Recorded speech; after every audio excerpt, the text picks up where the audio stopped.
illustrious Captain Woody will be here. He's on his way, but he was delayed beyond his control.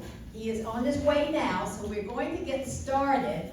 We're going to switch around a few things, but thank you for your patience. We've got a wonderful evening ahead of us, so just want to let you know he's on his way. Thank you for joining us tonight for this very special Habersham History Talks event. You're truly in for a treat. If you love storytellers, and especially storytellers that are telling the truth about things that happen, they're not just making them up, this is Woody, Captain Woody. I'm Anna Sliles. I'm chairing the Habersham History Talks group. It's a team of 25 or so bright and curious Habersham residents who love history. So first, a big thank you to all the Habersham History Talks members who have helped to make this event a true success. So thank you very much for that. And I'm really a salesperson at heart, so I just have to put a little plug in for this group. We are a team that identifies and recruits engaging speakers from the Lowcountry to talk about a variety of topics to speak in Habersham community. We also enjoy some really fun field trips, which we make a little bit secretive until we are ready to go. And they are usually in the Lowcountry area. And we also just have fun asking curious questions about history. As you know, history is constantly changing. So if you're interested in joining this wonderful group, a fun group, men and women, please see me after the event. So before I introduce our moderator, a few housekeeping comments. Please make sure your phone is off. Okay, I see. And be aware the event is being recorded. Thank you, Patrick, for that, for residents who are unable to attend. And then approximately around 7, we hope to have a small intermission, and we will be sure to end no later than 8 p.m. tonight. Okay? Now to introduce our moderator and Habersham resident, Bob Beckett. And I will tell you this, I have had the privilege of being here 2 times, and I think it's been more than that, with Captain Woody and Bob getting ready for this evening here in the Park House.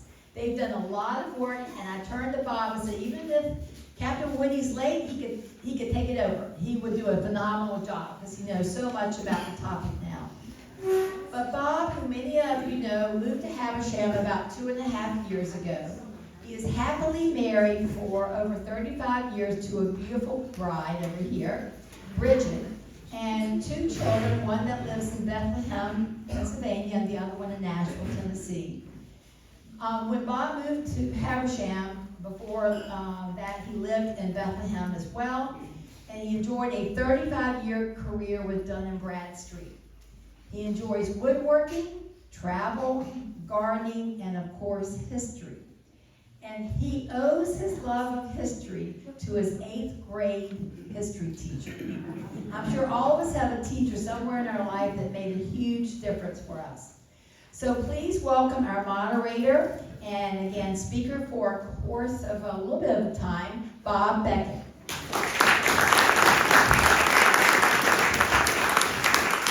Thank you, Anna. So we have kind of 3 sets of slides here. And I worked with Captain Woody probably 6 or 7 times for 2 hours at a shot. So we've spent a lot of time putting these together. A lot of the pictures are from his book. That's his book. And so the first set is before World War II. And then we have a break, which is just a bunch of really cool pictures of shrimp boats in the Lowcountry area and a couple of other stats, if you will. And then we have after World War II. So that's gonna be the kind of the frame. So what I thought I would do, since he's not here yet, and he's gonna have a 4-foot model shrimp boat over on that table that you're welcome to look at afterwards and walk around and ask him any questions. And you'll find out he's a real character. He's really great to talk to. The first time I met him, Bud Barger, Joe, and Gary We all went to Bistro 10, we had lunch with them, and nonstop story after story after story for like an hour and a half. So it was a great time. So what I'm going to do is I'm just going to jump ahead in the slides here and get to...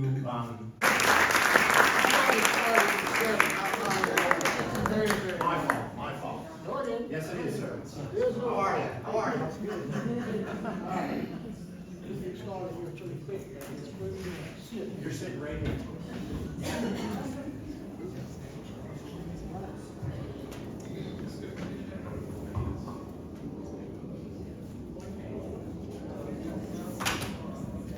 Hey, guys. Is this working? Yeah. Bob and I practice this a whole bunch, so it ought to get smoother as we go along. We'll be out of here by midnight. A few things I want to tell you that Bob doesn't know about yet before we get started is, first I want to thank y'all. I love Habersham. It's one of my favorite places in Beaufort County. Y'all are very fortunate that this is the place you picked out of all the places that you could live. Can you hear me without that? Yeah. Would you rather have the mic or not? Okay. So before we dive into this history, I want you to know a few little things. One thing, each and every shrimp boat is basically its own island nation. Each boat made up its own rules.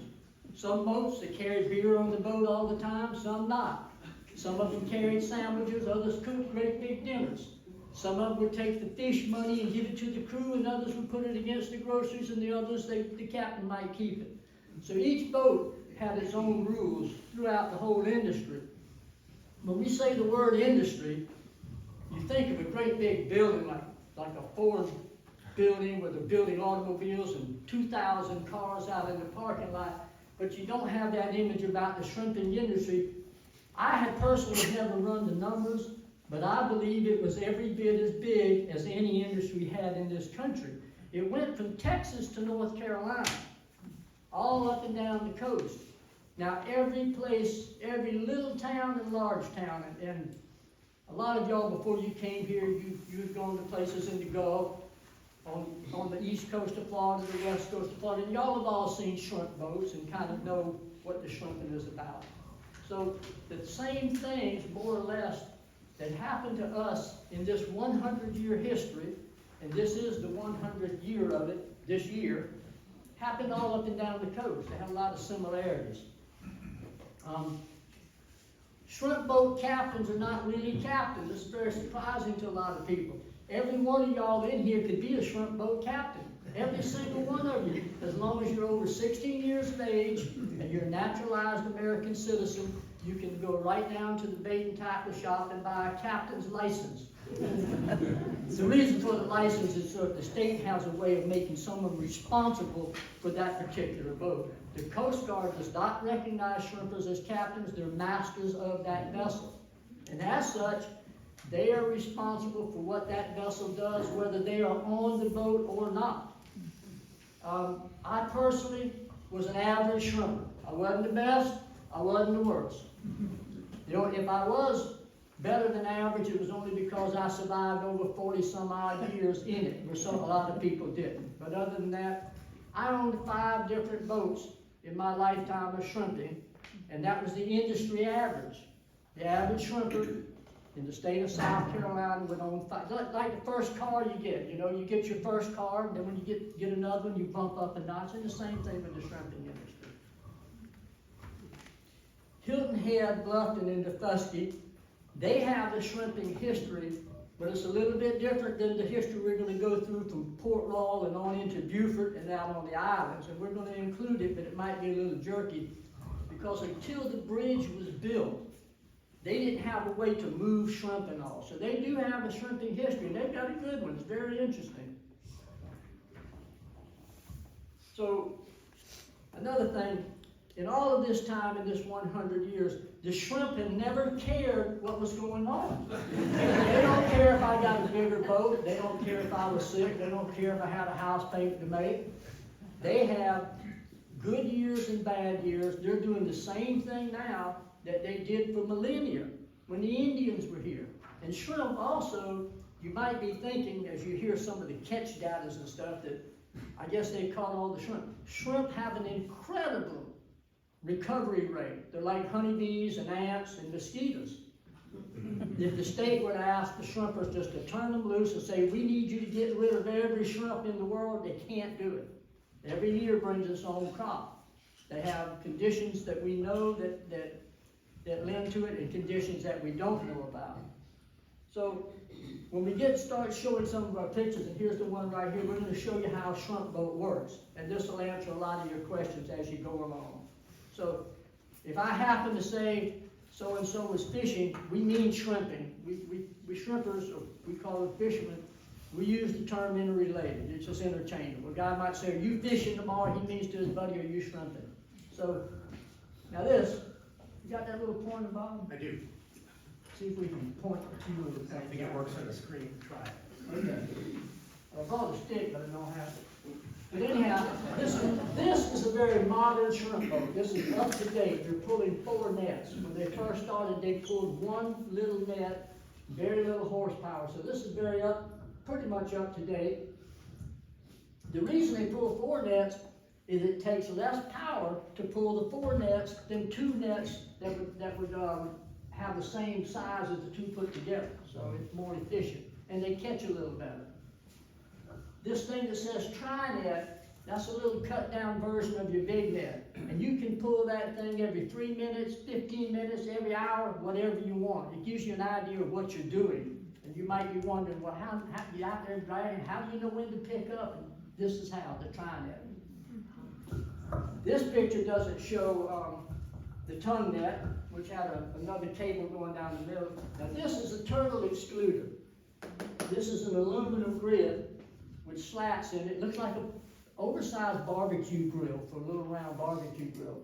And it's set at an angle, and it's either this way or that way, according to whichever way you want to do it. And there's a big hole in the net, and it would deflect a turtle. But not only did it deflect turtles, it deflected sharks, big fish, all kinds of stuff. And then the other lines, they don't really mean too much. I mean, you got to have them. So let's see what we can get started here. You got to get bigger screen than that. I might need to borrow another pair of glasses. I think we did all that. We did all that. All right. Let's go to another picture. Okay. Over here. That's the picture. Okay. So now, in this history that involved thousands of people in Beaufort County, there's a few of them that always stood out, like in any industry. Salvatore Solicito was the first one.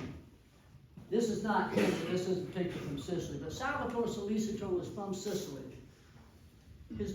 He goes back in generations of a fishing family where they did the same thing every day. They went out with their boats and they caught fish, and they came back to the quay and they peddled fish, and the world was changing, and he wanted to see some of it. He decided he didn't want to do that anymore, so he hopped on a boat leaving Sicily going to North and South America. Off the coast to the East Coast, the captain noticed the barometer going down. He knew some bad weather was coming. He ducked into Fernandina, Florida to weather the storm. And it's a good thing he did, because it was a full-fledged hurricane, and it hit Fernandina right where they were. The boat did survive the storm. It put 11 feet of water on the main street of Fernandina. And if y'all been to Fernandina, you know it's pretty close to the water. So anyhow, when the ship made some repairs, it got back underway, but now there was one person short. Salvador jumped ship. He'd had enough of the sea. Anyhow, he was here in Fernandina, didn't know anyone, had to return to what he had left Sicily for, fishing. That's all he could do. He went down and got up with other fishermen down on the shore, and they were fishing from the shore like they'd been doing in Sicily and all. Now he had 2 cousins. He had Salvador Basaggi and Nicholas Poli. Both of those guys were from Sicily, and they had immigrated into Long Island, New York area. They weren't fishermen at that time. They got jobs as stevedores at the Fulton Fish Market. And I don't know if y'all heard of the Fulton. It's great, big, sprawling. But they got jobs there, and they kept in touch. And in the meantime, Salvador Solicito was kind of They were catching shrimp and they couldn't sell them because that Fernandina area, they had lots of shrimp and not a big population to eat them. But his brothers working up there, his cousins working up there at the Fulton Fish Market, they communicated and pretty well figured out, hey, let's send some shrimp up there, which they did. When they first sent them up there, people didn't know what shrimp were. They knew what lobsters were and clams were, but not shrimp. So they had to give them away for a while. Then when they started sending them up there, they were losing loads of shrimp. Oh, the key thing that allowed them to do this was the railroad, the Flagler Railroad that had come down the line there. They were always, in order to make this fishing industry grow as it did, there were certain things that were necessary. You had to have a railroad, an ice supply. You could have a dock anywhere, but those are the two very important things, a railroad and an ice supply, because there was no local markets. There was no place in Florida, there was no place in Georgia except Savannah that had a large enough population to consume these shrimp. So anyhow, they started sending shrimp north. They lost a few loads when they first started sending them because they didn't understand they had to have ice and re-ice them on the way, and they ironed all that out. Now they were catching a lot of shrimp there. They pretty well caught up what you may call the low-hanging grapes, the shrimp right around that area. They caught those up, so they have to wait till the next season. So they started going north and south of Fernandina looking for shrimp. They tried going south, and I think around New Smyrna, the bottom turned rocky. They were tearing up their nets. They couldn't go any further south, so they started heading north. Heading north, the bottom was sandy, like we have here at Hunting Island, Hilton Head Beach, Fripp, and all of that. They were doing really well. They caught shrimp everywhere they went. They were outrunning their infrastructure. They wound up spending as much time running to catch shrimp as they were shrimping. They'd run a full day and night to be able to shrimp all day. You couldn't shrimp here at night. The shrimp, they just don't work at night. So anyhow, then they have to come all the way back. From Fernandina, all the way up the coast of Georgia, the next only place that had the infrastructure that would allow the work was Savannah, Georgia. Brunswick, Georgia did not have a rail connection into New York. Darien, Georgia, which is still a little bit of a shrimping center, none of those other places had the rail connection until Savannah. So now back in Fernandina, the Greeks, they had taken these little boats, the sponge boats they were building on the west coast, and they basically took that design of boat. They were double-ended. They cut off the stern, squared it off, put a work deck and a little house on it, and these Greeks heard about this shrimping going, and they came over to build boats. And the whole pile of Greeks came over. They built a lot of shrimp boats in Fernandina, in that area, and in St. Augustine. So at this time, before they came into Savannah, which was roughly in the 1910 area, something like that, there were 300 shrimp boats in Florida, and there were 100 fish houses that packed the shrimp out. So they had it going on there before it started in Savannah. But they did come into Savannah, and they got the shrimping going there. And when we say Savannah, we're really talking more about Thunderbolt. Now, if you don't know Savannah, there's a little area outside of Savannah called Thunderbolt. It's on the Wilmington River. It's a nice little protected river with a nice high bluff. That's where all the shrimping went on. And that place became pretty well filled up with shrimp boats. They had 3 canneries because all the shrimp were not shipped north. A lot of them were canned, and they canned them in little glass jars, and they sent them all over the world. They sent them to Russia, they sent them to Europe, they sent them to some places in South America, they sent them all over the United States. They sent them from Maine to Washington State, plus the shrimp that were shipped out fresh. Fresh seafood has always been held hostage by time. Time is not seafood's friend, it's its enemy. So ice was very important, and it wasn't always easy to get. You have hot weather to contend with and all. So anyhow, Savannah developed into a pretty good sized shrimping place. They had 3 canneries there, and one of the canneries, I think they all three were about the same size. There was Cesaroni, there was Ambo's, and there was Majoni canneries there. One of them, one Majoni cannery, was canning 50,000 pounds of shrimp a day. Now, there's two other canneries operating. Now, that was a lot of shrimp, no doubt. Now also, they could not do this every single day because some days the boats couldn't work, and one thing or another. The boats would come in loaded up with so much shrimp, it was just unbelievable. So, they were doing this in Savannah. Now, this Majoni, any of y'all know the Majoni name? Y'all know the Majoni name? It started, here's what happened, here's how they came about. It's kind of interesting. It was Luigi Paoli Maggioni.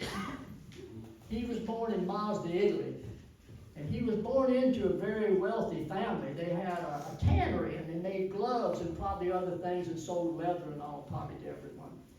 But as the youngest son of this family, by custom, he was not going to inherit any of this Majoni fortune in the industry. It went to his older brothers. They sent him to Genoa, Italy, into the priesthood. Didn't take him long to figure out that's not what he wanted to do. He did not know Solicito, but he did the same thing Solicito did. He jumped on a ship to get out of there. Now, off the west coast of Florida, he had gotten that far, the boat ran aground and it wrecked on the west coast of Florida at a place called Cedar Key. And I'm sure some of y'all here know of Cedar Key. No one lost their lives because the boat floundered ashore in a storm. And Luigi Paoli, who we have come to know as Louis Paul, he got a job there at a sawmill. And there was a sawmill there that was cutting the cedar trees and making pencils. And pencils were a big deal in those days. Didn't have telephones yet. So anyhow, he got a job at that sawmill, and then he went on the road selling the pencils. Over on the east coast of Florida, in Jacksonville, he met a lady. One book says the lovely Natalie Bernalini from Castellano, Switzerland, and they got married. I never knew Natalie, but I saw a picture of her, and she more resembled a frog than a princess. But they had a good marriage, I think, because they started a dynasty that is still going today in Beaufort County. The Majoni name and family is still going today.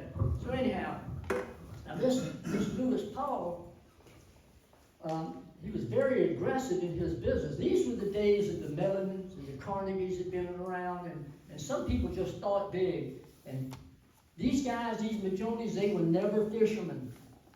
They were businessmen, and they were very, very good at business and business structure. They very aggressively bought up little shrimp packing places and turned them into canneries, and they did not rush into the shrimping business. Their mainstay was oysters. When he married Natalie, they moved down into the Savannah area to, I can't remember the name of it, on the Moon River, but nonetheless, they opened up a little dry goods store. They were selling snuff and pencil and paper and just stuff. And they eventually got into seafood. And that's when it really started happening for them. Like I say, Louis Paul very aggressively bought these little places. To keep moving, in not too many years, they had oyster canneries from Florida to North Carolina. So they were one of the largest ones there. The other guys, Ambo's and Cesaroni and Savannah, they didn't branch out like the Majonis. And the Majonis did not rush into the shrimping. They knew about it because their mainstay was oysters.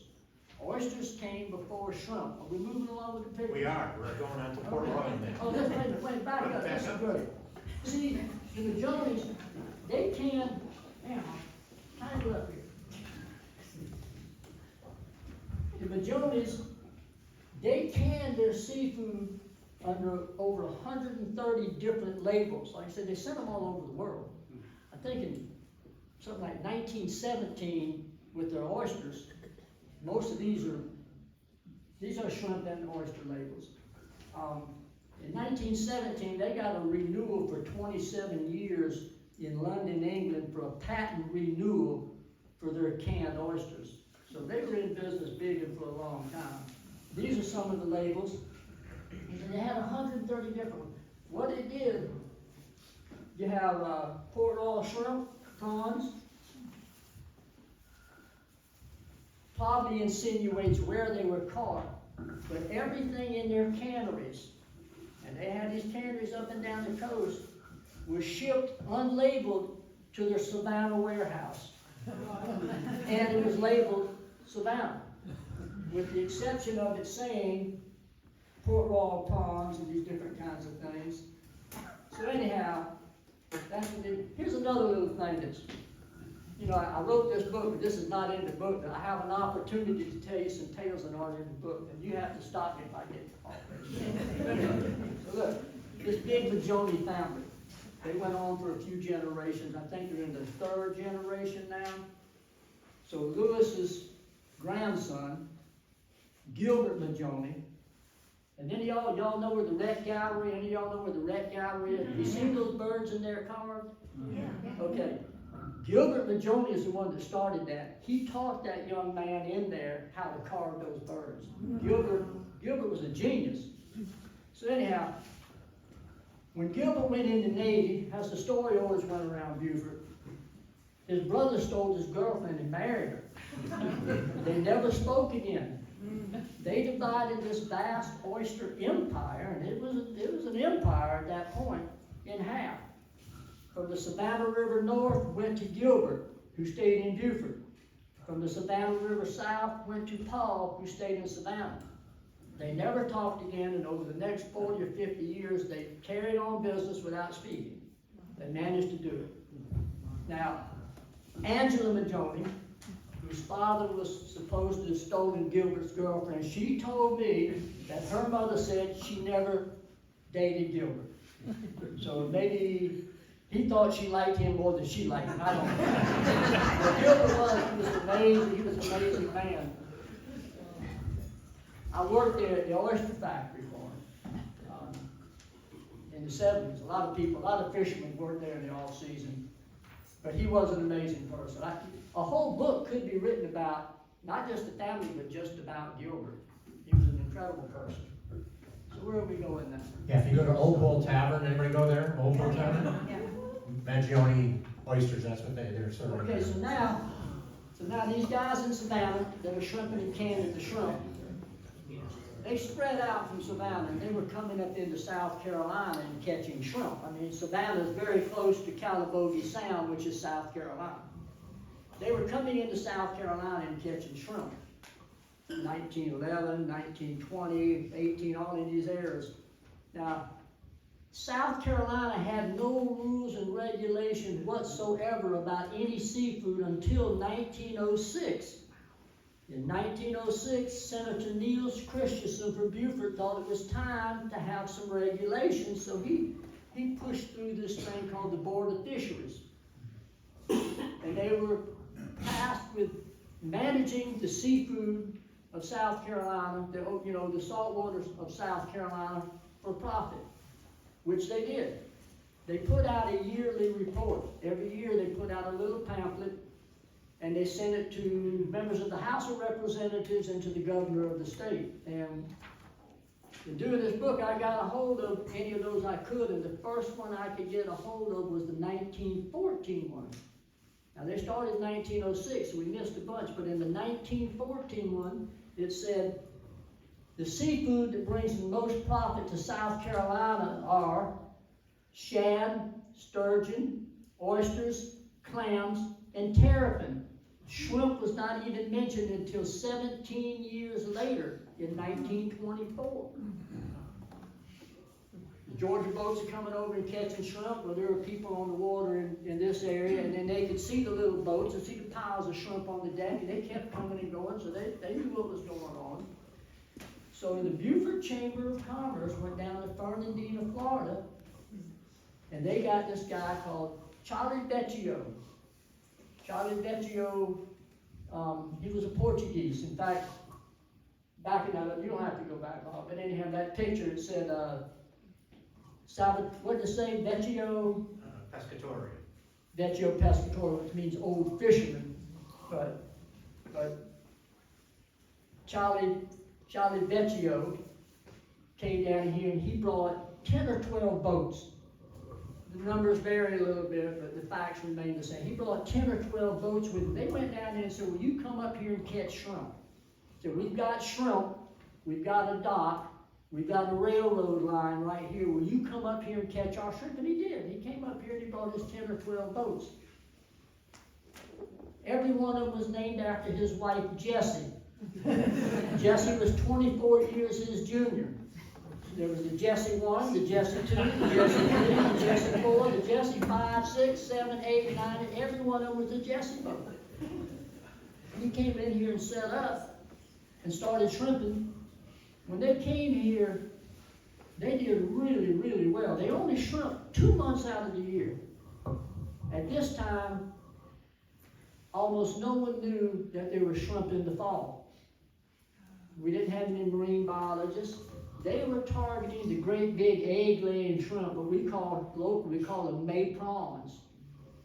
Prawn and shrimp are the same thing, they're just the size difference is all. So they would work 2 months out of the year and go back to Florida. They would send 2 boats up here from Florida, what they're called scout boats, to come up here and try the area. If the boats didn't come back in a certain length of time, they knew they were doing well, and then the whole fleet would come up. Every time Vecchio would go back to Florida, and he would come back up here, there were a few other boats following him. They knew something was up. I mean, it didn't take a genius to figure that out. So they followed him, and pretty soon, Port Royal was absolutely filled with shrimp boats. There wasn't room for another boat. They even built extra docks and all. At one time, they had, was that the double dock? Well, let me say something about this picture. No, back up one to this picture. Now this is the Majoni Cannery that was in Beaufort until about 1986. It's up on Factory Creek on a nice high bluff. There's some nice big houses now. It was actually a Hunt's tomato cannery before Majoni got it. But in his aggressiveness, like he did, he had an eye for something, he went for it, and he bought that Hunt's cannery. Here it belongs to Majoni. Majoni, the oyster company, right here in Beaufort, was canning tomatoes, they were canning grapefruit, they were canning various kinds of citrus and various kinds of vegetables. They even tried some canning of fish. I don't know how it worked out, but they did all kinds of stuff there. They weren't limited to just oysters, because oysters have a down season. You know, you do that in the cooler months. Oystering predated shrimping because oysters did not need the refrigeration that shrimp did.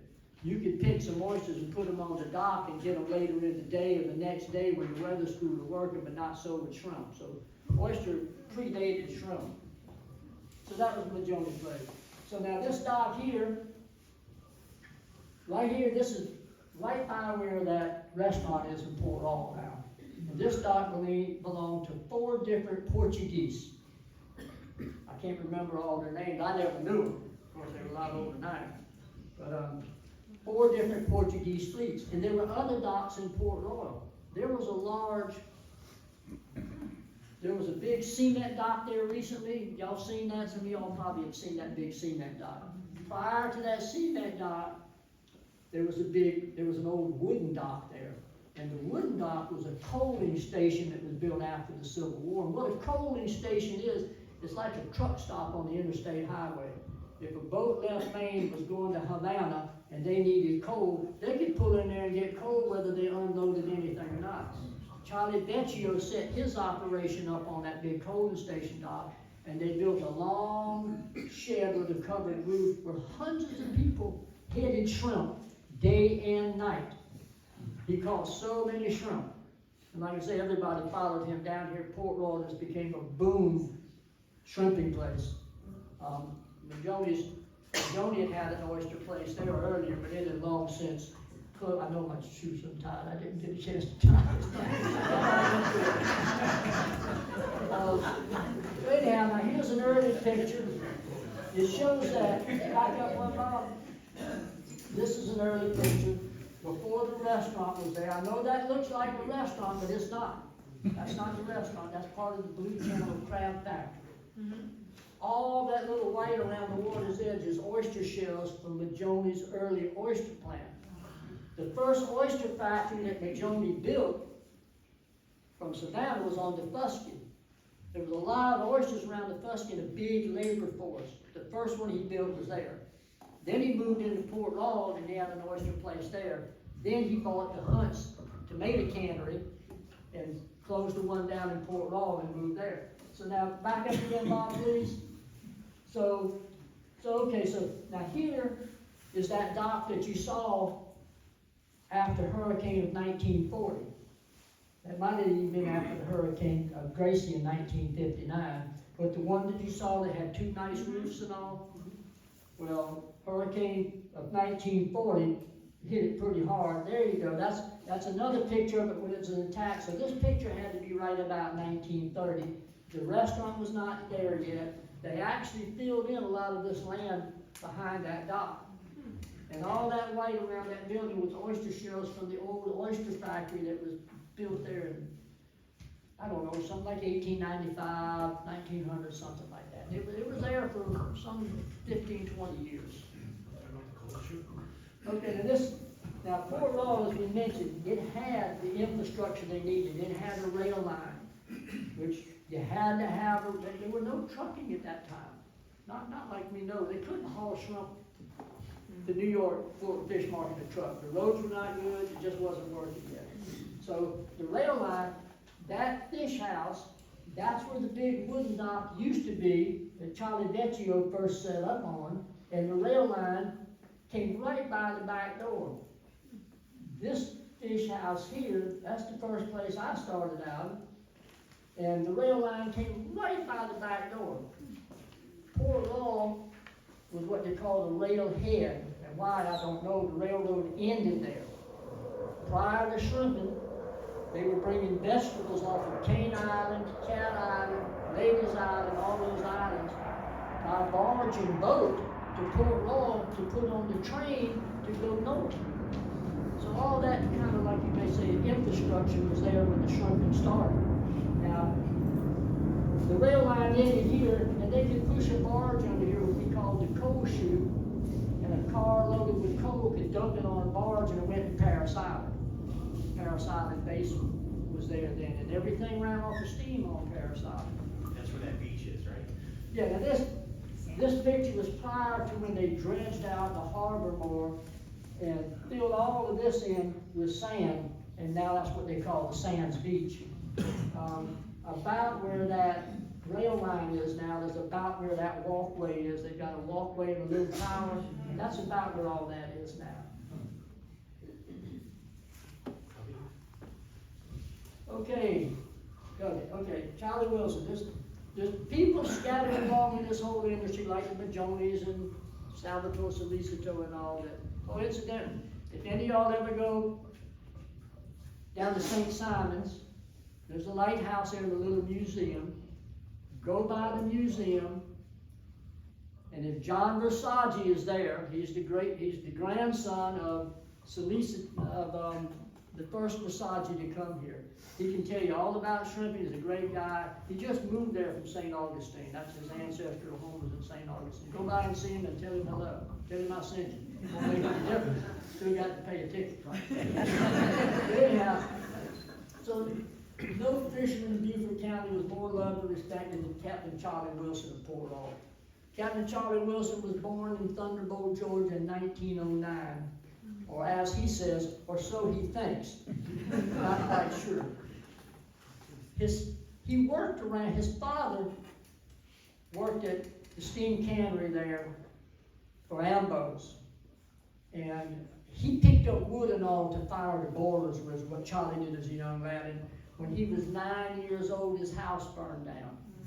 And I guess they could have stayed with someone else or one thing or another, but he wound up getting on a shrimp boat and went down to Fernandina, Florida.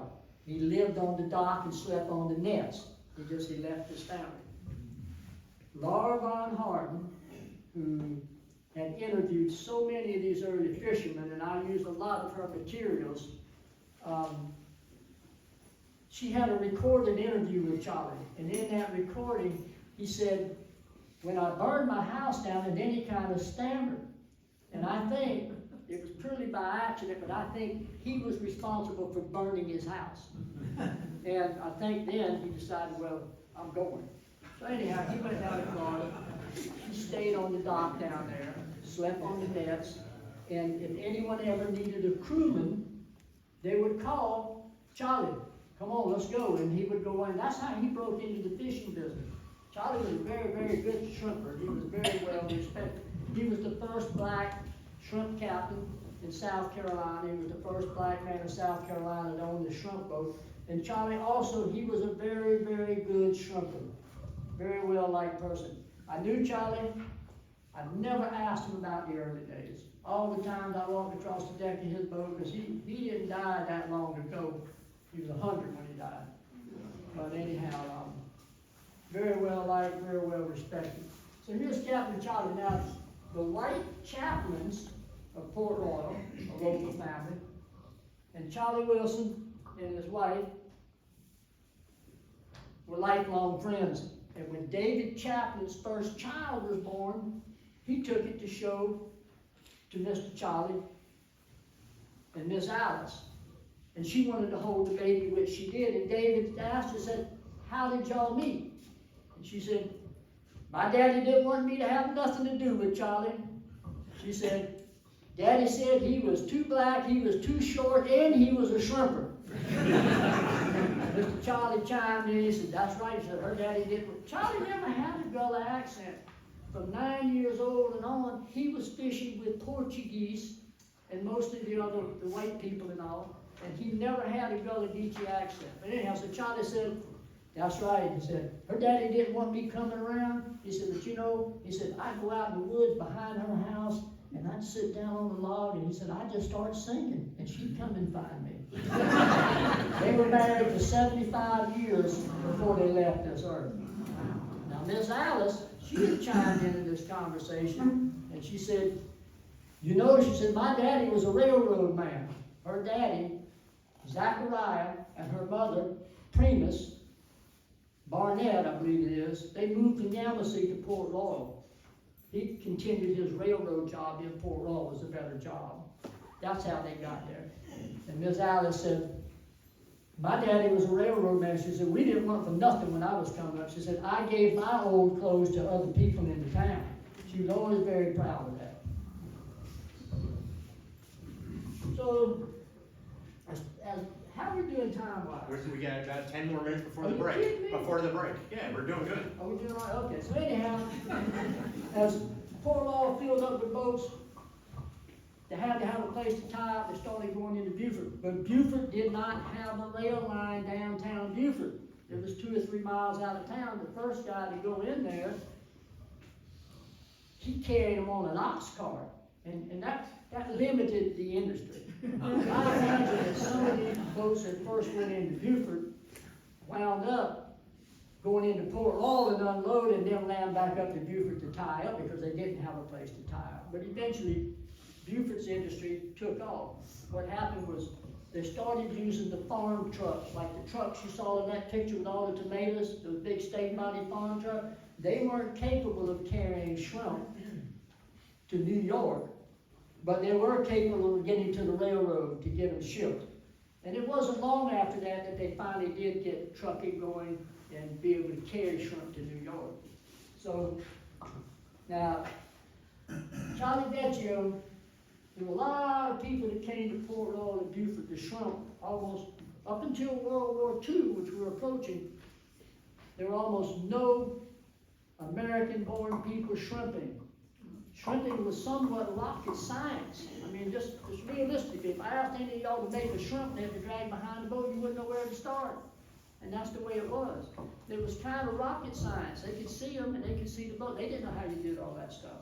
So it was a long time before, but none of these people ever owned the docks. They didn't own, none of the local people would let go of the docks. They would not sell the docks. That was their hook right there. So, but Charlie Vecchio, he did manage to buy this store from Shepherd. This is that same store on Bay Street today. The Harry sign is no longer there, but it's the oldest building in Beaufort. The walls are like this thick tatty.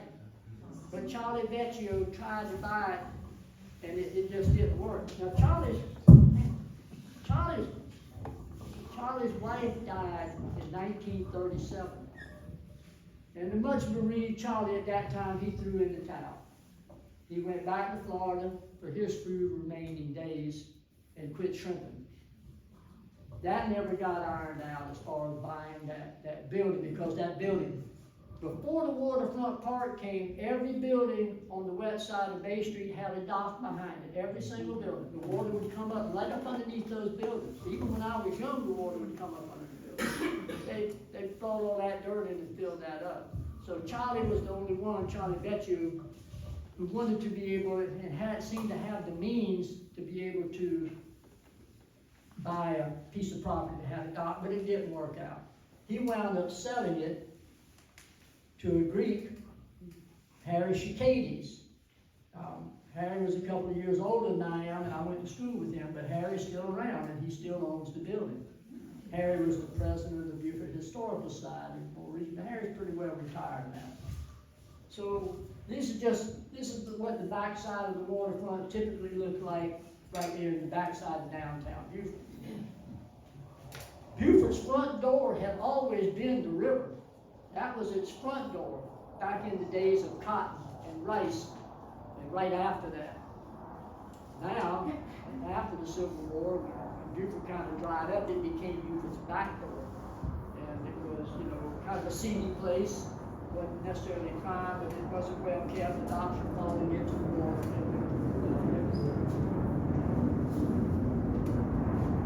Well, in the early days of Beaufort, shrimp were sold in the streets by the plate. And this was really before they could ship them. This is a little bit out of sync, but they had peddlers in the street. And there's an interesting story about that, about fighting to keep these guys from selling shrimp in town, because there was Jimmy Huffman, the first guy to put shrimp on the railroad, had a fish market, and he didn't want them selling shrimp anyhow. That's another whole long story. Let's see what we got, Bob. Oh, Sheriff McTeer. Y'all ever hear about the high sheriff of the Lowcountry? But back in Sheriff McTeer's day, a sheriff did everything. He was in on a whole lot of arresting the shrimpers for various infractions of the law, from hauling moonshine to illegal shrimping and all. After the war, well, the first ever strike in Beaufort was right downtown, when the people that they called the shrimp pickers decided they wanted to raise and wouldn't head the shrimp anymore. They had to be headed to be shipped. And that was the first strike in Beaufort. But it goes on more interesting a little later, in that when military surplus equipment came in. We'll get into that after the war. So now, another notable figure was Captain Geach von Harten. He was one of Beaufort's first shrimpers. When he was young, when he was like 14 years old, before shrimping came to Beaufort, before 1924, when it even came to South Carolina, some Portuguese came to Beaufort to dive for sponges, and he worked with them. And when they were diving looking for sponges, which they never did find any amount, he saw lots of shrimp on the bottom. And he became a shrimper with these Portuguese that eventually came from Port Royal into Beaufort. And he created a shrimping dynasty that went on. He was quite a character. He would get excited. He wasn't great big, but he was massive like this, and he'd get excited talking, and he'd knock somebody down. He'd even knock people off the boat. Talking, like that. He started the Mutual Shrimp Company. It was over on Ladies Island, on the Ladies Island side of the bridge. And it was where there had been an oyster shucking operation.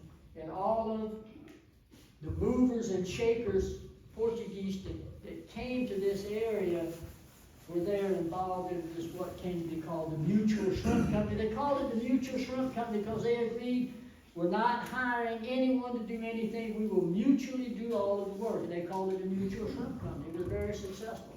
And it ran for the next 60, 70 years. That was one of his boats he had built. This particular, back up just a second, this particular little plank right there, only a few boats ever had that, and that was this one particular boat builder, I can't recall his name, but Joe Mulligan was a very well-known local boat builder, a black guy that learned how to build boats, and that was one of his techniques, is to turn that plank, instead of being like this, he would turn it like this, and that helped shear the spray away from the boat when the bow went down in the water. Any boat you see with that, you know who built it. Well, in the Depression years, we are not to World War II yet. No, not yet. Okay, you have to stop me if you want. So, during the Depression years, a lot of scammers came to Buford. The seafood industry, Buford never had bread lines in the Depression. Buford did fine, and the credit is given to the seafood industry that had come to Buford between the shrimpers and the oyster. It was still doing very well compared to and scammers showed up. Two of them showed up, Mr. Dennison and somebody else from Batesburg, South Carolina. They came down here and they were going to do this big seafood processing plant. And I think some of the locals were going to find them a suitable place to do it. And then when they gave their punchline that at least one citizen of Buford would need to put up at least $5,000 before they get started on that. Then there was another so-called scammer. In fact, he had the property before the Mutual Shrimp Company, and he set up a legitimate oyster shucking operation like Majoni had, and he was doing very well. And then he got this idea because he was from inland, and he had these great credentials. He was president of the Southeasters Oystermen's Association and this, that, and the other. So he had good credentials, and he did have a legitimate business. He had over 100 little oyster boats working out of his place. And he got this idea about selling leases.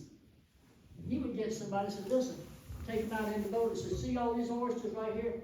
All along this whole quarter mile, I'll sell you these oysters and I'll manage it for you. We'll harvest them, pick them, and you'll get the money from them.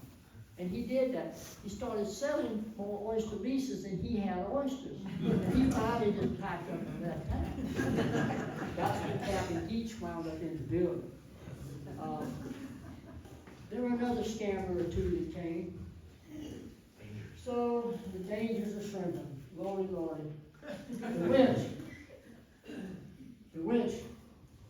This is a fairly recent picture. The winches got introduced into the boats in the 1930s. And they were smaller than that, but that's the same company that made the winches. Quick little side story. A shrimper, the guy that owned the Stroudsburg Machine Works in Stroudsburg, Pennsylvania, used to go south to Florida every year to get out of the cold. He was down there one time and he met John Hardy, the same guy that Cubby, Charlie Wilson, went to Florida on the boat with when he slept in the fish house. He met him, and in their conversations, John Hardy asked Mr. Stroudsburg when he found out what he was doing, he said, can you build a winch for a shrimp boat? He said, tell me what you need and I'll see what I can do. In the meantime, World War II came in. The Stroudsburg Machinery Company was making gigantic steam hoists to build bridges like the Brooklyn Bridge to lift up these massive things. World War II, they turned all of their efforts into making winches that would open and shut the doors on the landing craft. They put all of their efforts into that. After World War II, they did nothing but make winches for shrimp boats, Stroudsburg winches. Over the years, every single shrimp boat everywhere had a Stroudsburg, and eventually there were other companies that made them and all. But the Stroudsburg, the winch was the biggest danger on the boat. And every shrimper that has ever shrimped can tell you a terrible winch story. I had intentions of reading you one, but I don't think you need to hear it. You only hear about a guy wrapped up in cables and then you hear it. So anyhow, you always have crewmen on the boat. Sometimes rookies, sometimes not. And they have a tendency to want to kick the cables to guide them, and you keep telling them don't do that, and sometimes they just didn't listen. But anyhow, the winch, a lot of stuff on the boat was dangerous, but the winch was deadly, deadly. So, okay, this is pre-1950. This is just a picture of Captain Tony Bouchis in a port roll. He was down in Fernandina, big bag of shrimp. Now, the first nets they had, they were made out of cotton. and the cotton would get weak, and they'd catch a shrimp like that, and it would tear the whole bottom part of the net off, and you'd lose the whole catch. Right after World War II, they started using nylon. It was so expensive, they had to blend it with cotton. They called it nyack. And it went right through all these escalations, and then they went right into all nylon. And now, right now today, they're using two synthetics. They're using the same thing they used to make bulletproof vests out of. Little tiny, tiny twine that's so strong you can't believe it. One of them's called Dyneema, and the other's called Spectra, but nonetheless, the new synthetics that they've used. Just a picture of a boat. Say this one quick. Now, before Charlie Vecchio came to Port Royal in 1924, he was about the earliest one that came in. There was already a fisherman in Port Royal. He's hardly ever gotten any credit. It was all centered around Vecchio. But anyhow, these Benets of Port Royal, they came into this country as Huguenots, and they came into Petersburg on the South Carolina side of the Savannah River. All the Huguenots were craftsmen. They weren't indebted prisoners like in Georgia. They were craftsmen. But when the colony at Petersburg broke up, they scattered. This Benet family wound up on Kalawasi Island. They farmed it. They were farmers on Kalawasi until after the Civil War and after the hurricane of 1893, which entirely inundated Spring Island and Kalawasi Island. So he moved to Port Royal. He farmed for a few years. He moved to Port Royal in 1904. He farmed for a few years before he turned his interest to commercial fishing. Now, this time there were no trawlers. He was fishing out of Port Royal, probably handline catching fish and selling them. He did have a family. He had 4 sons and a daughter. Out of the 4 sons, 3 of them became commercial fishermen. And when Charlie Vecchio pulled into Port Royal, Fred Oldham Benet, his son, his first Benet that came to Port Royal's son, was already there, and he was already a fisherman, and he was 37 years old. So he got in with Vecchio's fleet. So he probably, this Benet clan, and there are no Benets left in Port Royal today. They're all gone. Not a Benet in Port Royal. No Benets are shrimping as of today. They just kind of died out. Last slide before the break. Okay, now shrimp. All the shrimp that are ever headed have to be headed by hand. One man became the closest to anyone of developing a shrimp heading machine, Dick Hollitzer of Beaufort, but it wasn't good enough to be able to be used commercially. It could not beat the human hand, and even today, that's how shrimp are headed, by hand. Japanese have tried, the German, everybody's tried to make a shrimp heading machine, and no one has made one that's more efficient than the human hand. All right, so we're going to take a 10-minute break. All right?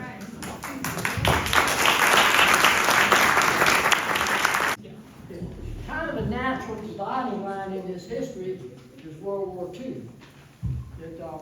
Just pure coincidence, it works well. It's about halfway through the 100-year history from when it started. So World War II has a lot of effects on the shrimping industry. The first thing it did is it took the labor out. Every man, wanted to go do his war duty and was leaving, left nothing but the old guys and the young kids to run the boats. And they could still shrimp because we had a lot of oil here and the shrimp was needed. So the shrimping continued on during the war, but it's kind of a dividing line.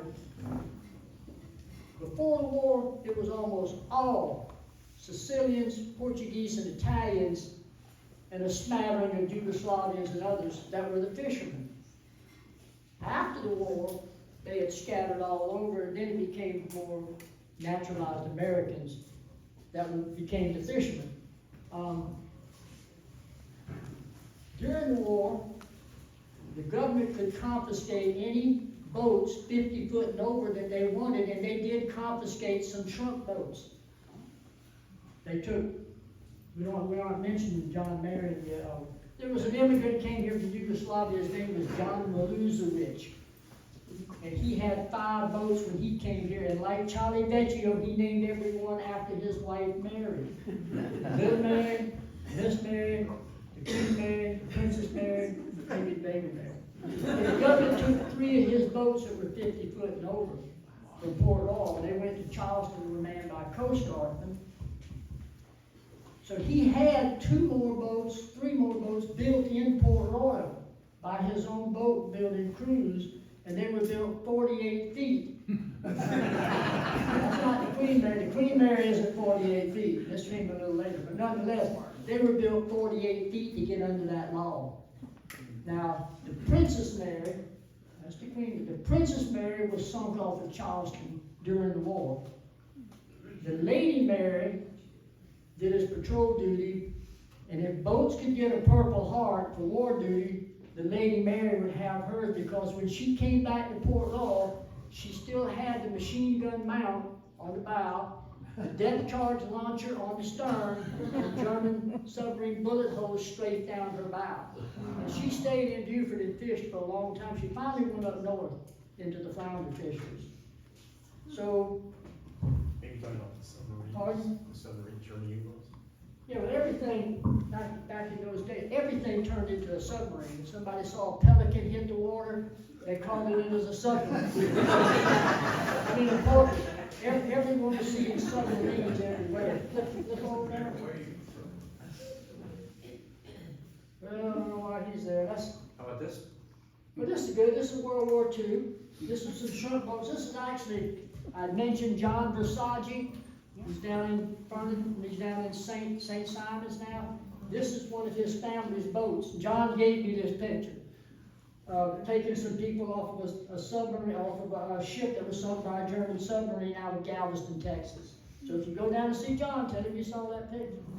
Let's see what else we got. Ooh, this is a picture of boats. Beaufort boat building. Does have a rich history. I had something I wanted to read here if I can find my paper. There it is. The Greeks started the boat building. I'm backing up just a bit, but the Greeks started the boat building down there when they came over to the West Coast. But they often had helpers that worked with them in this boat building. These helpers learned enough to become boat builders on their own, and they started moving up the coast with the shrimpers. One of them in particular, George Randall of Port Royal, he was a very early shrimper. He's gone from this earth now. He was down in Fernandina when those Greeks were building boats, and he said that whenever they came in from a trip, he would go and watch these guys building boats. All the other guys who worked on the boats and ran boats, they would go hit the Palace Saloon. Y'all know about the Palace Saloon in Fernandina? Yeah. That used to be a shrimper's bar. You could get your mail sent to the Palace Saloon from anywhere in the United States just by saying, Captain so-and-so, Palace Saloon, Fernandina. That's all you needed to say. But anyhow, so these boat builders, George Round, he said he would go and watch these Greek guys building boats, and none of them would talk to him. And finally, one of them did talk to him, and he would tell him how he did that. And George came back here, and he became a very accomplished boat builder. He built some beautiful shrimp boats in Port Royal, and they trucked them down to the sands to launch them. But just to give you an idea of the boat building in Port Royal, I'm going to read off the names of the boats that were built here in Beaufort after World War II. The Baby Mary, the Little Mary, the Princess Mary, the Captain Geach, the Miss Beaufort, the Miss Ladies Island, the Miss St. Helena, the Sunny Boy, the Patty Ann, the Little David, the Captain Buster, the Harriet Ann, the Swamp Fox, Miss Bettina, the Miss Wanda, the Miss Helen, the Twilight, the Miss Sherry, the Celtic Pride, the Deborah Sue, the Moon, the Odyssey, the Rambling Wreck. Now there were a few boats built up in Allendale, which isn't really Beaufort, but they were built for Beaufort shrimpers. And the reason they built them up in that, y'all know where Allendale is? It's up the road. The reason they were built in Allendale is they had the lumber there. They had sawmills and good wood, but also there had been a train wreck in Allendale. The train had a bunch of Caterpillar diesel engines in it, 333 cats. They started getting these cats to put in these boats. They started building the boat, putting these cat diesels in. A whole lot of these boats had those Caterpillar diesels. And then there was, these are the Allendale boats. The Debbie John, the Ramblin' Wreck, the Granny's Pride, the Captain Preacher. And then there were some steel boats built in Beaufort at Bob Harton's. They started to later build the steel boats in the 1970s, and they built the Sea Island Lady, the Miss Ladies Island, and the Youngman. So Beaufort had quite a shrimp boat building history. Out of all those boats that were built, there is one left. One left is still working. It's over 60 years old and it's working. It's up in North Carolina, but he comes here every spring to shrimp. It's an amazing story. I wish I could tell you that story just about this particular boat. There was a picture of it up there. So anyhow, so now talking about, so when the shrimping went into Beaufort, Beaufort didn't have the rail line right there, and it took a while to get the trucks to come and take the shrimp to the rail line to get them on the rail. But what also happened then, once they had this trucking, shrimping could be elsewhere around the area. And that's when shrimping started out on the islands. And y'all know, a lot of y'all know a gay shrimp company. You know, the white shrimp company down in Coffin Point. In fact, they just bought a bunch of shrimp in the other day. That allowed them to have shrimp docks all out on these islands. And the other thing that caused that, Northern Beaufort County and Southern Beaufort County, and Joe Harden remembers this, I know. They were in a fight. Northern Beaufort County needed some industry. We had no tourism. We had nothing here but the air station, and it was always shaky and parasitic. But Beaufort wanted some industry, and they were courting industry. And what they had proposed was to build a big port. And two of the people that were vying to come into here were Chicago Bridge and Iron and the German petrochemical plant BASF. Where they were going to be placed, according to the people in Northern Beaufort County, was at what we call Victoria Bluff up on the Colleton River, which is now Colleton River Plantation. The Hilton Head contingent was fledgling, becoming a resort. They had good tourism. They didn't want it. They didn't want it there, and wisely so. So there was a big fight that went on there for quite a few years about industry or no industry, and as it came to be, it was defeated, and no industry came to Beaufort, and now we have industry. We have a tourist industry, and it's okay. So wait a minute, I'll back up. So as these trucks allowed other places to have shrimp docks, John and Norman Gay, two brothers, a lot of y'all know of Gay Seafood out towards Frill, but you don't know of the other brother, John. He was down there, down another road on Village Creek. They both started seafood business. Both of them worked at Paris Island before the war, and during the war, and after the war, shrimping started blossoming out, and they built it. And there's another story. All these shrimp docks are over on there. There's so many of them there up these little rivers and creeks that you never see. They're gone now, but you don't even see the remnants of them because they're off of the highway. There's one shrimper, Joey Mars, his daddy just retired from the insurance business. And he had a nickname. He was called the Judge because he was very honest. He never was a judge. He was an insurance salesman. But nonetheless, they bought a little country store out on Ladies Island so he'd have something to do. Earl Morris was his name. So Earl would have something to do. And at the end of the day, a lot of shrimpers would come into the store and have a beer at the end of the day. Well, it was a legitimate grocery store, and people came in, and the kids would come in to get milk and things. So the shrimpers went way in the back to have their beer and talk. About 5 o'clock, when the phone started ringing, there was somebody looking for her husband. And as soon as the phone rang, everybody in the back said, "I'm not here." Now, the judge, being the honest man he did not like lying. If he answered the phone and it was for you, he'd say, "Joe, it's your wife for you." Joe was going home. That was it. He got caught.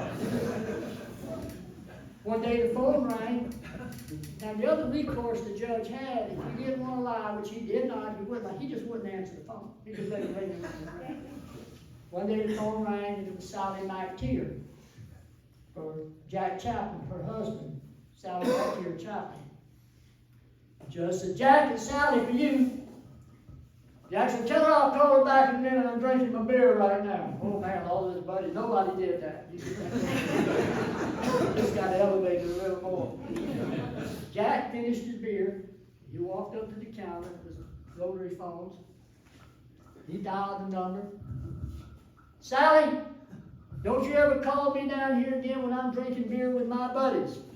I'll be home when I'm damn well ready, when I get there, dinner better be on the table, and it better be hot." Well, everybody's mouth was locked. He had to hang up the phone and it rang. He had to stumble with the receiver. In that same very instant, there was another shrimper there. The judge wouldn't answer the phone. It's after 5. You know what was going on. The phone kept ringing. I know a lot of y'all have heard these North Carolina Outer Banks guys with that beautiful Elizabethan brogue that many of them had. They spoke that beautiful North Carolina brogue.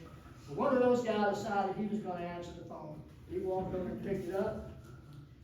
She said, "No, ma'am, Captain Gordon isn't here. He just left with his wife." 3 minutes. She was there and grabbed Gordon and took him home. We're going to break away from this in just a minute. Gordon, who got caught, he built this boat. He built this model boat. Gordon was a very good shrimper. He got involved in smuggling in the 80s, that Operation Jackpot. Very few shrimpers did smuggling. It would sound like they were all doing it. There was very few of them that did any smuggling.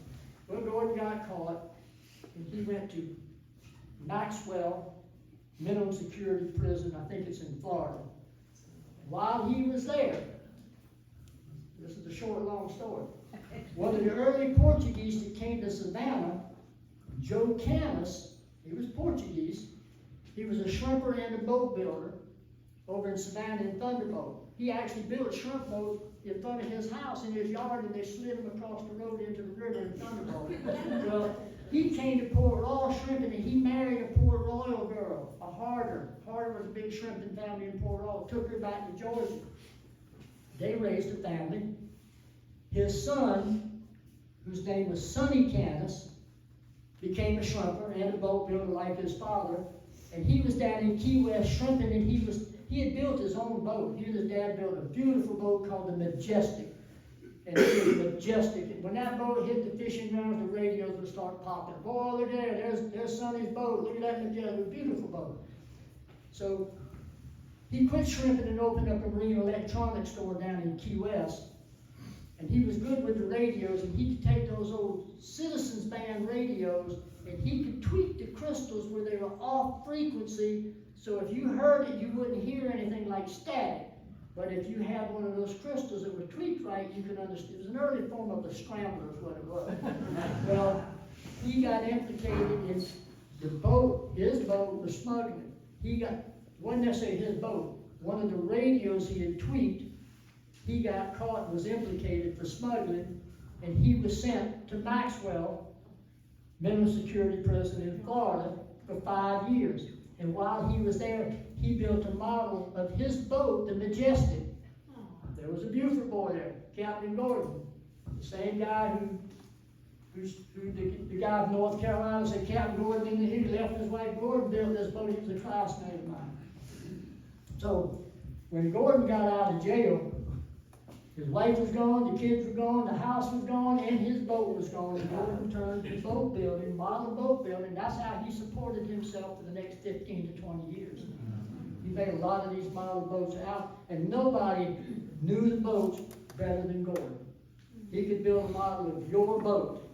It would have the little idiosyncrasies that you would know belong to your boat. What was he smuggling? Pot. Marijuana things, yeah. Okay, we're going to Hilton Head. This boat here, this is the, I believe it's the Atlantic Explorer. If it isn't, this one just either go. It must be the Atlantic Explorer. This has got nothing to do with Hilton Head. This boat was trying to catch tuna off the coast here.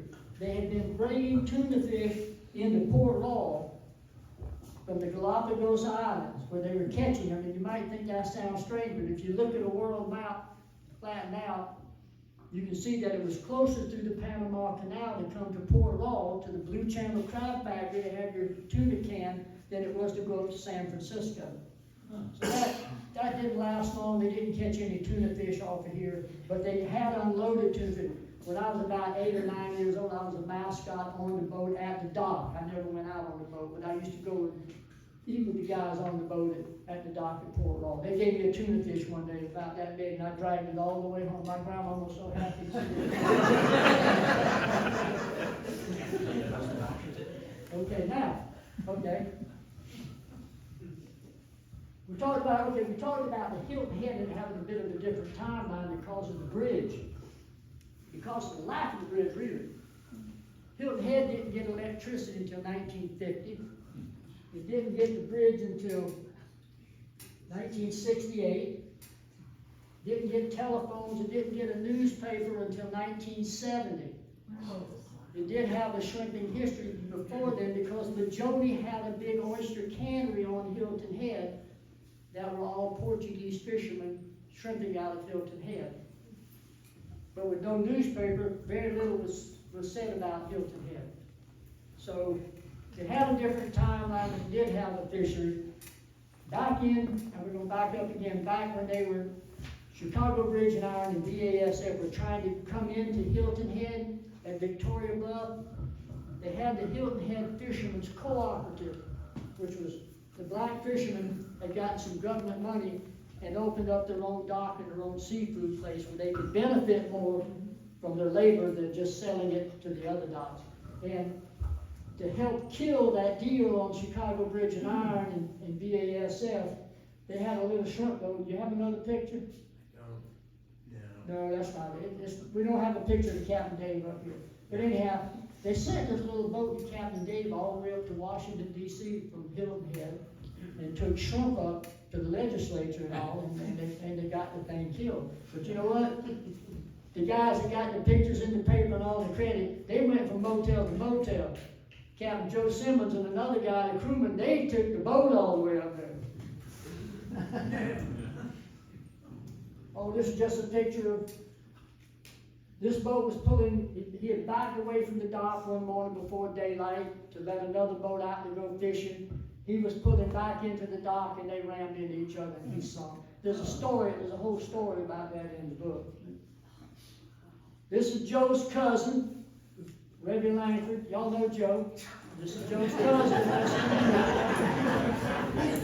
So, back on Hilton Head, Reggie Langford, he's still here in here. This is a beautiful boy. He shrimped some, and then he turned to sandblasting to make a living. And when Benny Hudson built the first railway on Hilton Head, Reggie was there to sandblast the bottom of the first big boat they pulled up on the railway.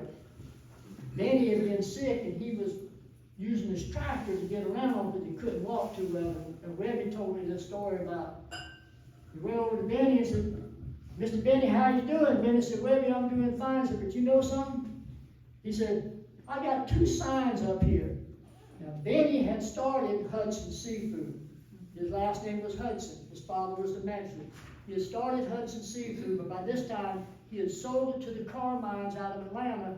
He had moved back to his family's property where he was raised. He bought that and was living there. He was under a protective clause. He could not build a restaurant, so he built a marine railway and a shrimp dock. So anyhow, Benny was telling Reggie, he said, "I got 2 signs here. One of them says Squire Pope Furniture Company, and the other one says Benny Hudson Seafood." And he said, "You know what? People keep pulling up here and asking me, where's the restaurant?" He said, "This big old sign, they pull right up under the sign and ask me where the restaurant." He said, "You know something else?" He said, "These people are rude." He said, "They aren't from around here." At that time, a car full of 4 ladies pulled up and put the window down, and she said, "Can you tell me where the restaurant is?" And he said, "Good morning, ladies." He didn't say anything else. Then she said, "Can you tell me where the restaurant is?" He said, "Good morning, ladies." Nothing else. She said it again. This time he spoke a little louder. He said, "Good morning, ladies." She didn't say anything for a while, and then Benny took that opportunity to explain it to her in very few words, because Benny was a man of few words. He said, "Ma'am, around here, we greet each other properly before we conduct our business. Good morning, ladies." He said, "Good morning, can you tell me where the restaurant is?" And he did. He told me where the restaurant is, and he said, "Have a nice day," and he just shook his hand and left him. And Benny died 2 weeks later. Benny was a very colorful person. I tied up in his dock for a long time. So, Benny, before the bridge was built, he was shrimp. He had some shrimp boats. Benny shrimped a little bit of time himself, but he figured out pretty quickly he could make more money having other guys shrimping, and he could stay and manage it like a lot of shrimpers do. So anyhow, Benny was catching shrimp and no place to sell them on Hilton Head. Everybody there could catch their own shrimp. He was sending them across the river to Buckingham and putting them on a truck that would take them to Savannah to these fishmongers over there. They had these fishmongers in Savannah. They had 4 or 5 or 6 of them. They sold a lot of fish. He would leave them with this one, L.C. Matthews, Buddy Matthews. Buddy would sell his shrimp and to deposit the money in the bank for Benny. There were no banks on Hilton Head at this time. No banks, no telephones. They probably had a little electricity and no bridge. So one day Benny went into town, dropped off his shrimp, and he went to the bank, and he had a bunch of money in the bank, more than he thought he should have. So he took it out of the bank. He had just been to the bank, and he had asked for a loan. He wanted to buy a shrimp boat, and they turned him down. So he took the money out of the bank and went back to Hilton Head. Next time he brought shrimp, Buddy Matthews said, "Benny, we got a problem." Said, "The secretary's been using our deposit slips instead of yours, and she put our money in the bank, in your bank." And he said, Benny says, "You and I have done business for a long time. Your daddy and my daddy did business. I'm not going to come after you after the money." He said, "That's the bank's problem." So Benny said, "Tell him it's my money. It was in my account, and I'm going to buy a shrimp boat." He went back to Hilton Head. The bank was really getting kind of worried. I guess they didn't know what to do. So finally, when Benny came back again, he told him, he said, "Well, tell him I'll give him the money back if he apologizes to me in front of everyone that was there at the bank when he was so rude to me," which he did. So like I said, Benny was a man of few words. David Lauderdale, does that name ring a bell with any of y'all? Yes. You know, he was a very well-known newspaper writer for the Island Packet, but before that, he wrote for the Jasper County News in Richmond. And he wrote this story that wound up going all over the country. There was a shrimpman, they're fishing out of Benny's, Bruce Saxon. Bruce's boat was aptly named the Rebel, and Bruce was a rebel. He would drag when you weren't supposed to drag in the nursery grounds and places with, were closed areas. We do all that kind of stuff. Well, he was over dragging in the Savannah River, and the Savannah wildlife guys came up to his boat and said, "You are dragging in Georgia waters, and you do not have a Georgia license, because you have to post your license. So you are under arrest," and they put a game warden on his boat.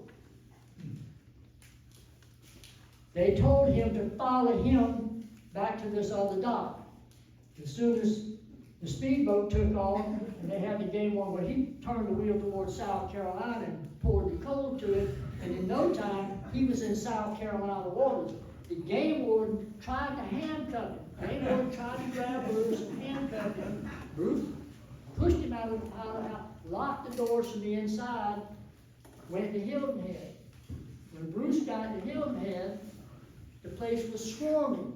It had all the Georgia wildlife there, Georgia Sheriff's Department, 2 to 3 other agencies from Georgia, South Carolina Sheriff's Department, South Carolina DNR, various other people from South Carolina.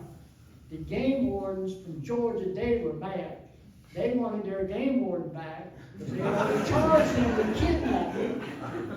Bruce later said, "I didn't kidnap the guy. I told him he could leave any time he wanted." Anyhow, When the boat came to the dock, they looked for Bruce and they couldn't find him.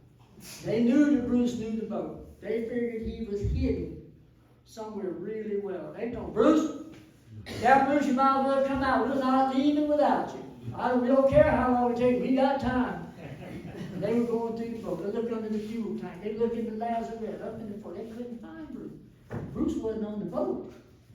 As the boat went by Jenkins Island, what they call outdoor resorts now, Bruce had walked out of the pilot house and told his crewman, I got to check the engine room, and Bruce dove overboard, swam to the dock and called his daddy. They were looking for Bruce. Bruce was watching television at home. What had happened? South Carolina would not extradite Bruce. South Carolina and Georgia had been involved in a 200-year-old border dispute. They both agreed that the borderline between South Carolina and Georgia ran right down the Savannah River and seaward to the 3-mile limit. The South Carolina said, yes, that is true, but you have altered the river with dredging.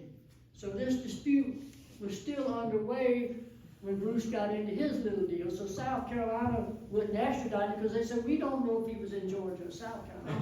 It was another like 34 years before that dispute was ever settled, and it was settled in South Carolina's favor. Bruce passed on from this earth, but he was quite a character. He had a lot of tricks he liked to pull. The game warden came to his boat sometime. If they wanted to come aboard and check your net or your catch, whatever, which they had the ability to do, he would get his crew to tie him up and come on in the house and get him inside. They didn't realize he would be tying their boat right where the bilge pump is. He had to switch in the pilot house. He could flip the bilge pump switch on to fill the boat up with water. If he really got mad, he had a deck hose. He would squirt them down with the deck hose. I don't think Bruce ever went to jail, but he was a very likable soul. Shrinking peaks, when it peaks. Okay. Now this is a picture of Key West. It's not peaked yet. This is a picture of Key West. Up until 1950, they didn't know shrimp were in Key West. Fishermen, how much time do we have? About 7 minutes. 7 minutes? So anyhow, they didn't even know these shrimp existed. The fishermen, they were catching these grouper and snapper and all, they'd spit up these big shrimp, and they couldn't catch them, so they just figured there weren't very many there. But somehow, somebody was trying, and their winch broke, and they couldn't get their nets up until after dark. When they picked the nets up, it was filled with shrimp. They realized these shrimp are nocturnal. What this did for Beaufort County, it turned it from the feast or famine. If you had a bad year, you're out of luck. They could go to Key West, and the season never ended in Key West. 12 months of the year, you can catch shrimp. 24 hours a day. Well, you can't catch them in the daytime at night. So this was a picture of Key West. Key West exploded. It just exploded. It was losing population every year from like 1860 right on up until 1950, and then the population started doubling and tripling. Now there's like one shrimp boat in Key West. So, shrimp peaked.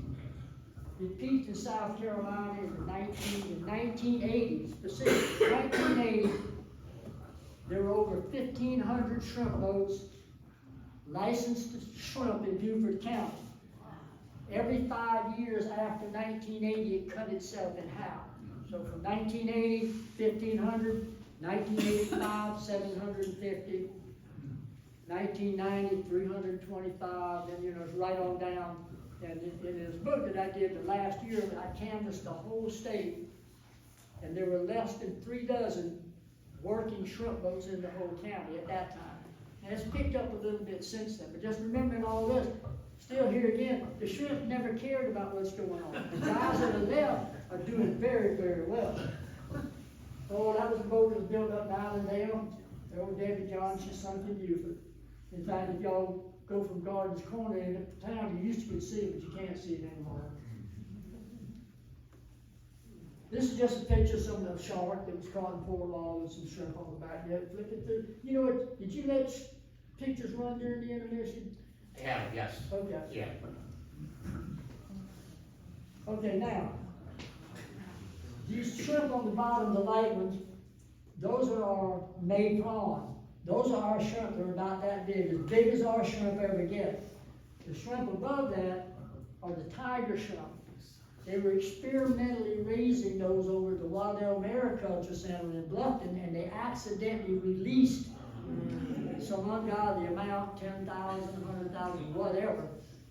In 1983, because that's the first time I ever caught it. I caught 3 of them in 1983. But now they're all up and down the coast in the Gulf of Mexico. And it all started right here in our little hometown. Okay, the imported shrimp. One of the reasons that the shrimp industry has changed so much in demise is because of, one thing is imported shrimp. It started about 1947, there was a little article in the News and Courier about it. Those shrimp, 12 million pounds dropped in the bucket. All of those shrimp were wild caught shrimp that were caught by other countries, but they were imported. It wasn't until 1970s that the imports equaled the domestic caught shrimp, but by then in 1970 they were starting to pond raise shrimp, and it was very, very successful all over the world. And what happened, the American shrimper was a pawn in the game of international, I won't say relations, business maybe, because the government basically traded off the shrimpers to these other countries for their shrimp. It's never really said, but it's more or less like this. Yeah, we'll take those shrimp, and we go over here and dig that tin out of the ground or whatever. And that's kind of how it went. And even today, right now, today, they have found a couple, 2 or 3 countries guilty of dumping the shrimp at below what it cost them to raise the shrimp. So what the government has done, they are going to make up the difference between the shrimpers of what they should have got if these guys had, and what it is the government's going to pay them money. The last year I shrimp, I had a nice steel boat, nice big boat, had air conditioning and everything on it. The last year I shrimp, I got $25,000 from the government. I was ready to quit. I was old enough, so I took that money and sold my boat. But that's what they're doing again now. They are paying the guys that are left here the difference between what the market is on the shrimp and what they feel they should have gotten if these countries hadn't imported all the shrimp. And it's just pacifying them. And I don't know what's going to happen with the shrimp industry. Something interesting that is happening, very interesting is happening. A lot of y'all probably seen the guys pulling crab traps. They go out there in the delivery boats and they pull crab traps. I thought sure these guys would start pulling shrimp nets, because there's a lot of shrimp out there now, since there's not as many boats. I thought these guys would start pulling little nets behind their boats like some of them do. But it's not them as much. I was down at the net shop where they make shrimp nets, and the guy told me, he said people are coming here from Orangeburg and Columbia and all. They're buying captain's license and shrimp nets, and they're shrimping here behind their outboards and taking the shrimp back to Columbia and all that to sell. Which is not against the law, I guess, but nonetheless. Don't know what's going to happen to the shrimp industry. I know that the guys that are left in the business are doing very, very well. I don't, the dollars that they are making would scare you. $200,000-300,000 is what a boat owner is making. Some of them have investments that are over $600,000 for the boats. The boats are absolutely amazing. They have washers and dryers on them.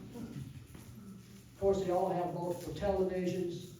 The captain has his own quarters, his own shower, his own bathroom. The crew has their own showers and their own bathrooms. They have generators that run 24 hours a day, even if they go home for a couple of days, because they freeze the boat, the shrimp on the boat, and they're iced under the boat now. They can shrimp for 30 days with their fuel supply and their ability to hold shrimp. They can shrimp for 30 days without having to come to the dock. And if they're out there shrimping, and let's just say they're off of Charleston, and they want to go in and unload, they can run that night and be in Fernandina or even Jacksonville or wherever they want to be to unload the shrimp, because at 10 cents more a pound, they can make many thousands of dollars extra by going wherever they want to unload. And the largest boat around here now, I think he holds 50,000 pounds of shrimp. And he'll fill that boat up multiple times during the year. It's pretty incredible what it has gotten to be. So this is Gay's Shrimp Dock, when I first started doing that book. All the boats were gone, and this dock, like all the docks in Beaufort, the boats were tied up there 3 or 4 abreast, side by side by side.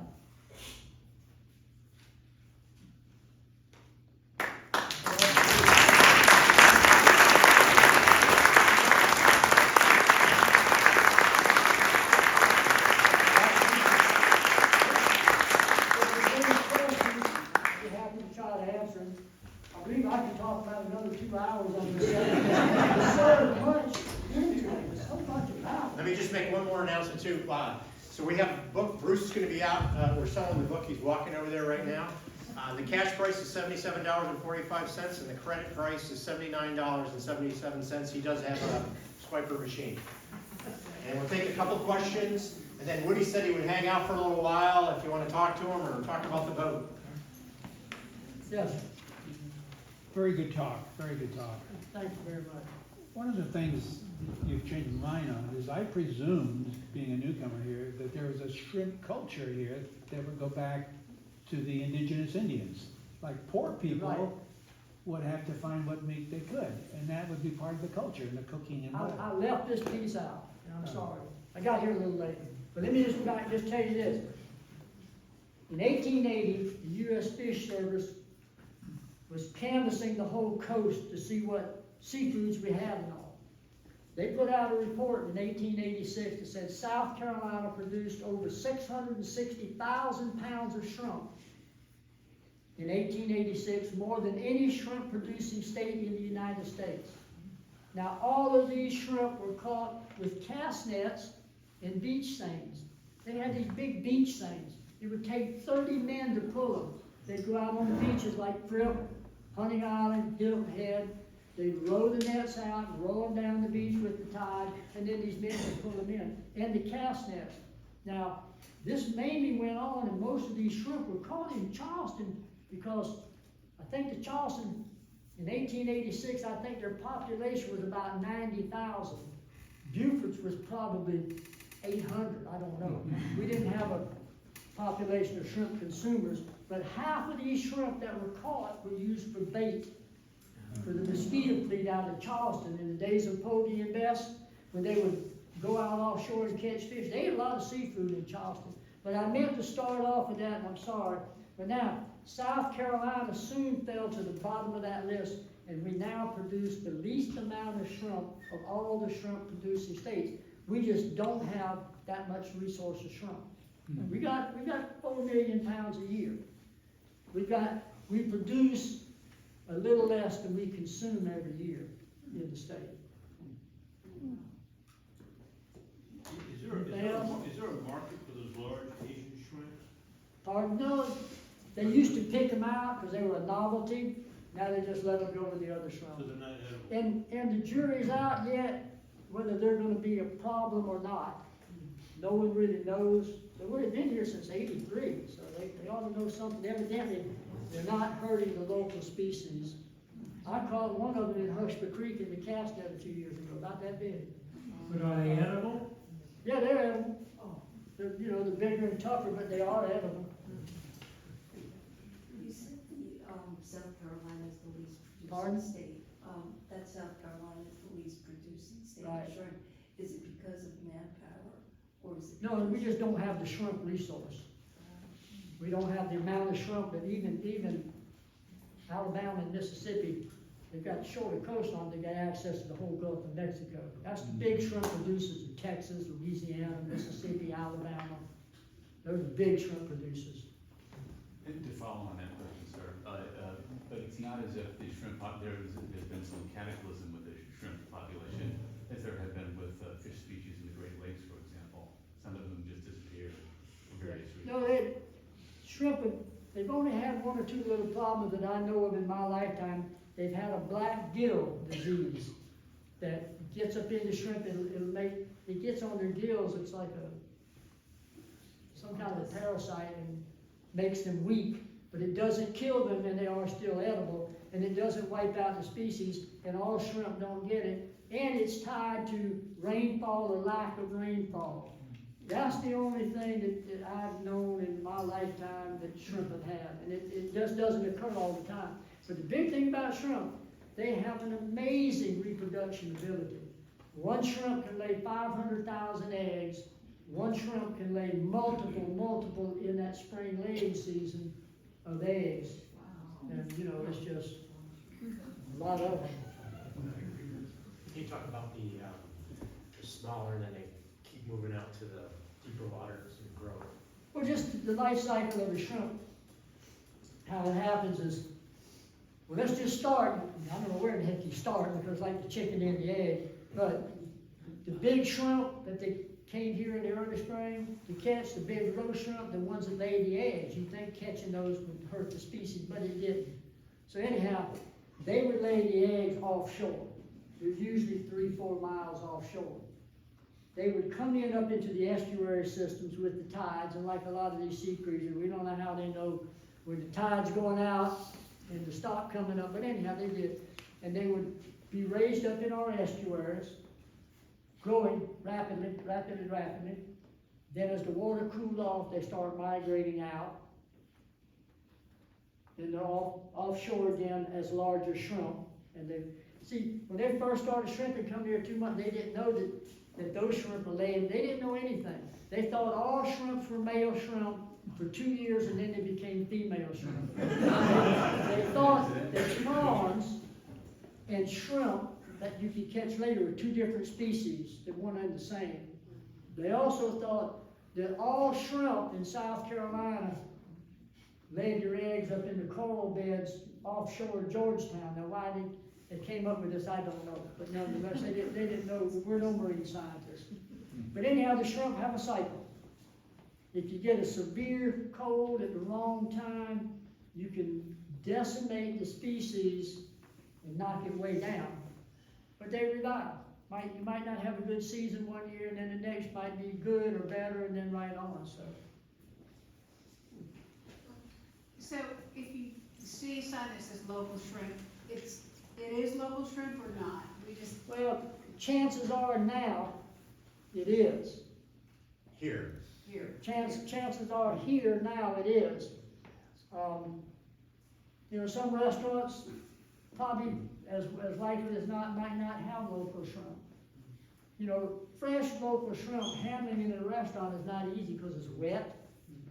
It drains, you got to keep them fresh. Frozen shrimp, it's easy to have a 5-pound box of shrimp. You know how many customers you'll have. You take 5-pound frozen boxes and throw them in the sink and let them thaw out. But you really, there's no real way of knowing, you know. Even in, most of the time, if you knew enough about them, you could look at them and tell. Because the pond-raised shrimp are different. They don't have that bright green on the tail, that pretty green that our shrimp do. But I know that a lot of grocery stores here, I know that Piggly Wiggly Port Royal, those are fresh, those are local shrimp. And most of the people that sell them on the side of the road, they're local shrimp. Let's take 2 more questions. How far offshore typically were you dragging your net? Or Most of our working shrimp the house? are caught within 3 miles of the shore. Sometimes 5, 6, or 7 miles. But most of these shrimp, they don't go far offshore. At what depth of water? 40, 50 feet is at the most. But you know, funny thing, hurricanes can help shrimping. Before they wash the shrimp out in the estuaries, and they go offshore and they grow fast. And that's a bonanza after a hurricane. But you also catch tree stumps. Chainsaws on the boat.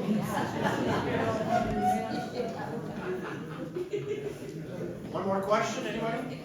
Paul? Are there any remnants of the boat building industry still around, any of the buildings or anything that they use? No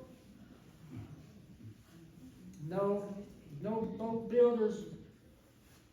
No boat builders that I know of, no one building a boat anymore. The last boat built in Beaufort County was a fiberglass boat built by Frank Toomer over on Hilton Head.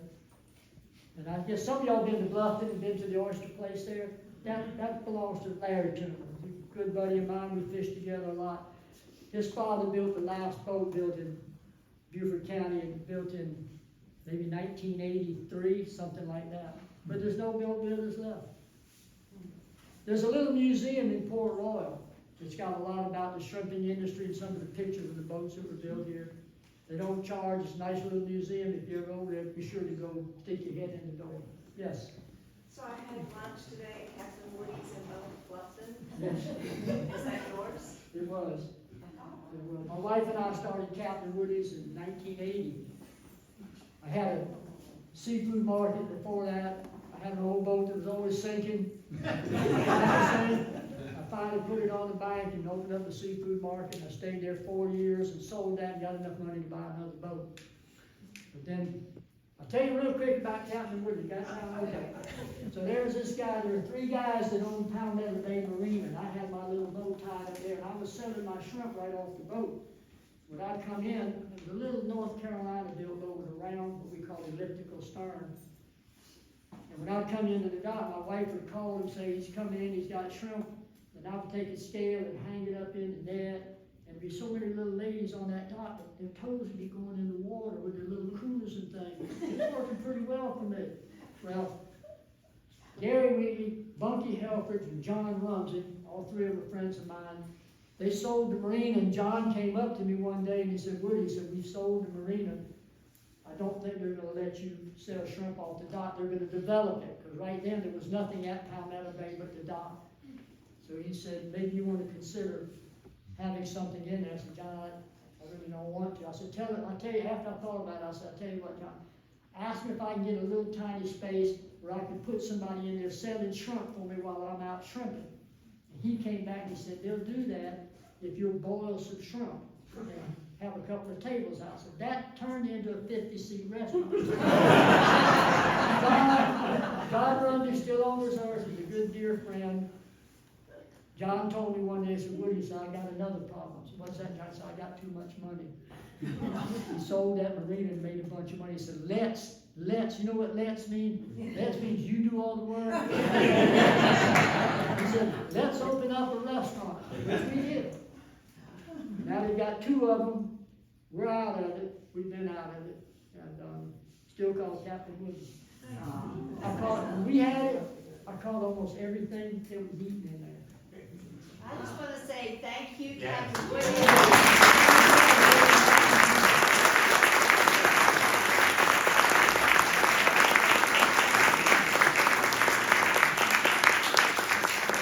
I also want to say I want to go get my license to be a captain. All about There that. is no test to take. You can move here from Greenville, South Carolina, and never see a shrimp boat, and you can be a shrimp boat captain. Right. Doesn't mean